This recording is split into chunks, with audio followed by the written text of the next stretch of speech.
नमस्कार मंडळी, welcome back to Thamke family mirror. आज आमचा जर्मनीमधला दुसरा दिवस आहे आणि आज आम्ही म्युनिक सिटी एक्सप्लोर करत आहोत। तर म्युनिक सिटीमधल्या मेरियनप्लाट्स या ठिकाणी आम्ही पुन्हा आलेलो आहोत आणि इथले सिटी सेंटरची वेगळी अट्रॅक्शन्स आहेत ती आम्ही फिरणार आहोत आणि तुम्हाला दाखवणार आहोत। तर चला माझ्यासोबत।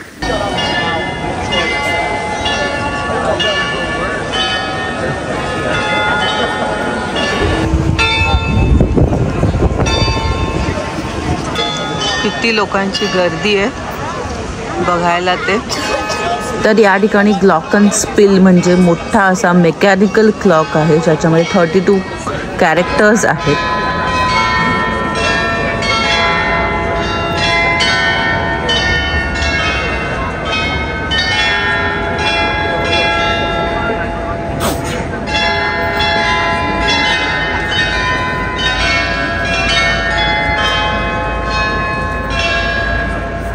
म्युनिकमधलं हे सगळ्यात मोठं अट्रॅक्शन आहे आणि त्यामुळेच हे अट्रॅक्शन पाहण्यासाठी इतकी गर्दी तुम्हाला दिसते। या क्लॉकमध्ये 2 स्टोरीज लपलेल्या आहेत। पहिली स्टोरी इथल्या एका लोकल माणसाच्या लग्नाची आहे।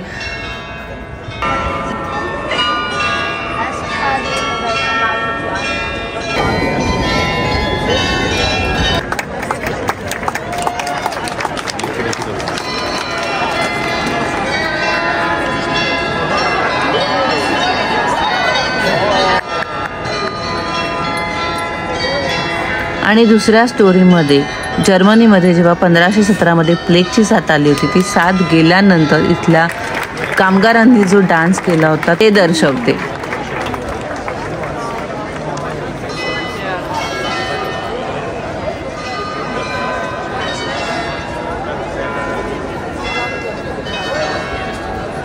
हे क्लॉक पाहायला किती लोकांची गर्दी आहे बघा। इतकी गर्दी मी पहिल्यांदाच पाहिली कुठेतरी।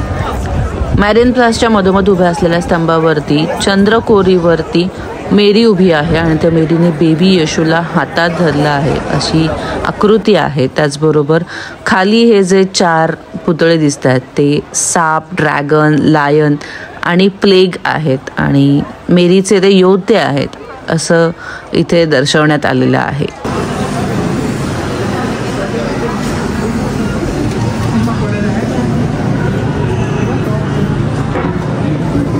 गोल्ड कितीला मिळतं बा? प्लॅटिनमचं आहे, सगळं प्लॅटिनमचं आहे। बरेच जण आम्हाला युरोपमध्ये सोन्याची दुकानं आहेत का, इथली लोक सोनं घालतात का असे प्रश्न विचारत असतात। तर तुम्ही इथे बघू शकता की इथली लोक प्लॅटिनम आणि गोल्ड घालतात, पण त्याची किंमतसुद्धा बघू शकता इथे किती महाग आहे ते। आणि आपल्यासारखं हेवी दागिने नाही घालत, तर असं एकदम छान हलके दागिने इथली लोक घालतात। पण येस, हे दागिने प्रचंड महाग आहेत इथे।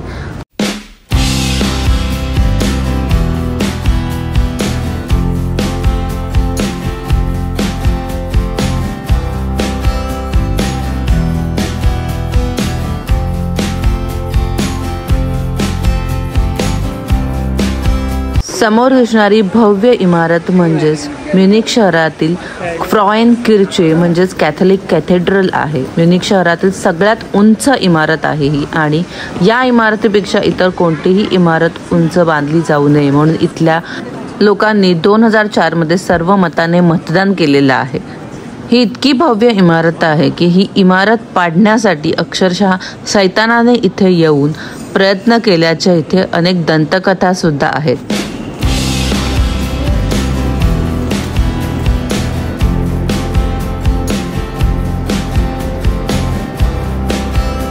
या चर्चच्या एंट्रन्स जवळच पायाचा ठसा आहे आणि एका दंतकथेनुसार हा पायाचा ठसा सैतानाचा आहे असं म्हटलं जातं। इथे येणारे अनेक टुरिस्ट या पायाच्या ठशावरती अगदी स्वतःचे पाय ठेवून फोटो काढताना दिसतात।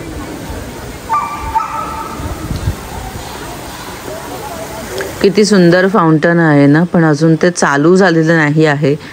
तिकडून वॉटरफॉल सारखं पाणी येतंय समोरच्या पायऱ्यांवरून।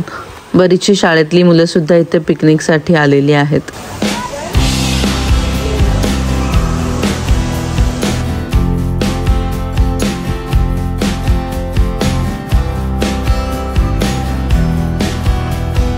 नुकत्याच जर्मनीमध्ये फुटबॉलच्या मॅचेस झालेल्या आहेत. म्युनिकमध्ये सुद्धा काही मॅचेस होत्या आणि जर्मनीचं सुद्धा क्लब आहे, फुटबॉल क्लब आहे आणि त्याचंच इथे FC बेअरचं स्टोअरसुद्धा आहे.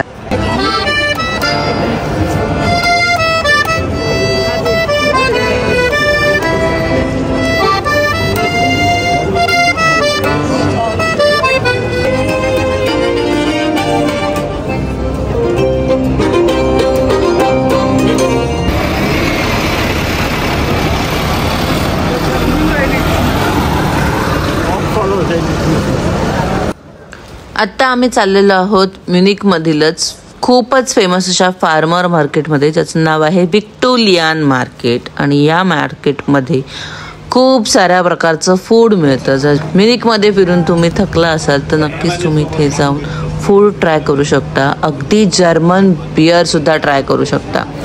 व्हिक्टोरियन मार्केट इथे मिळणाऱ्या जर्मन डेलिकेसीज आणि फ्रेश फ्रूट्ससाठी तर प्रसिद्ध आहेच, पण इथे म्युनिक सेंटरमधलं सगळ्यात मोठं बिअर गार्डनसुद्धा आहे. आणि आत्ता तर दुपारचे 12च वाजलेले आहेत, तरीसुद्धा मोठमोठे ग्लास घेऊन इथली लोक बिअर प्यायला बसलेली आहेत.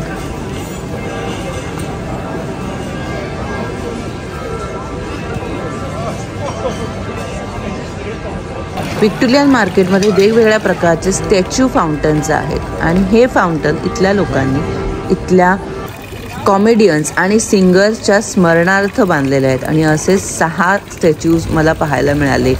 त्याचबरोबर मार्केटच्या एंट्रान्सलाच एक भव्य असा स्तंभ होता आणि त्या स्तंभावरती ऑक्टोबर फेस्टिवलला डिनोट करण्यात आलं होतं. होम गार्डन सजवण्यासाठी खूपच क्यूट अशा मातीच्या वस्तू यांनी इथे ठेवलेल्या आहेत आणि फुलंसुद्धा बघा किती सुंदर आहेत.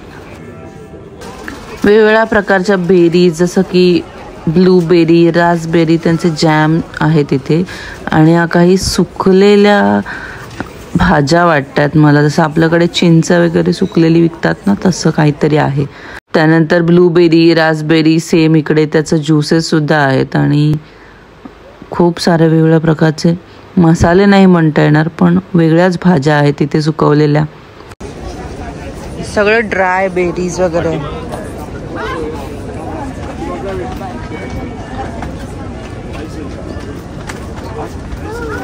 फ्रेश बेरीजचे कलर सुद्धा बघा किती सुंदर आहेत. आपल्याकडे कांद्याच्या माळा लावतात ना, तशा ह्यांनी इथे सुकलेल्या फळांच्या माळा लावलेल्या आहेत. आणि बघा लसूण किती महाग आहे, 2.19 युरो. बापरे. आपल्याकडे जसं मार्केटमध्ये मसाल्यांचं स्टोअर असतं ना, याच्यामध्ये मसाले, लोणचं, कांदे सगळंच मिळतं, तशाच प्रकारचं हे एक स्टोअर आहे या मार्केटमध्ये, जिथे वेगवेगळ्या प्रकारचे सॉसेस आहेत. आणि ते हे बघा ऑलिव्हचे पिकल वगैरे ह्यांनी घातलेले आहेत. मी तिला विचारलं की हे पिकल्स आहेत का, पण तिला काही समजलंच नाही की पिकल्स म्हणजे काय आहे. पण मला तरी हे तसंच वाटते की यांनी तेलामध्ये मिरच्या वगैरे ॲलपिनो सगळे घालून ठेवलेले आहेत.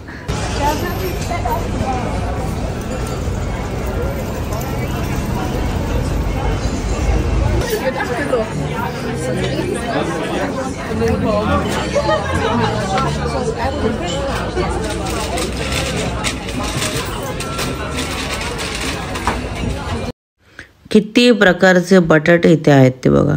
इथे ही एक बटाटा स्पेशल गल्ली आहे. इथे फक्त बटाट्याचेच पदार्थ मिळतात.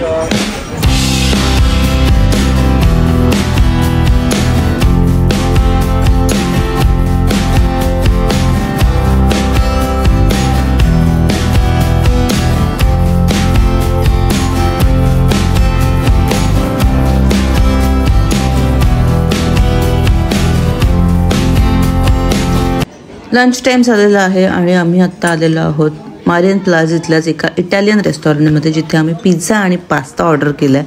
आणि हे आहे त्याच्यासोबत आलेलं परमेसन चीज.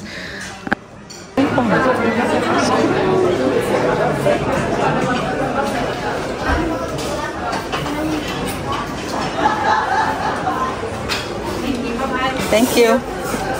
खाण्याबरोबरच रेस्टॉरंटचा ॲम्बियन्स खूपच सुंदर होता. या रेस्टॉरंटला बाहेर सुद्धा सेटिंग आहे, पण तिथे प्लेस अवेलेबल नव्हती, त्यामुळे आम्ही आतमध्ये येऊन बसलो होतो. तर बाहेर बसून खाण्यात सुद्धा एक वेगळीच मजा असते.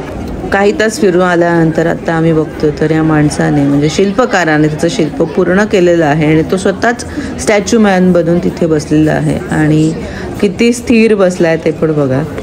युरोपमध्ये कलाकारांची अजिबातच कमी नाही आहे आणि याचंच एक उत्तम उदाहरण तुम्ही इथे बघू शकता. मंडळी, आजचा व्हिडिओ खूप मोठा न करता आम्ही इथेच थांबतोय आणि म्युनिक शहरातील पुढील आकर्षणं बघण्यासाठी तुम्ही आमच्या चॅनलला सबस्क्राईब करा आणि भेटूया पुढच्या व्लॉगमध्ये. तोपर्यंत stay tuned, stay awesome, bye bye.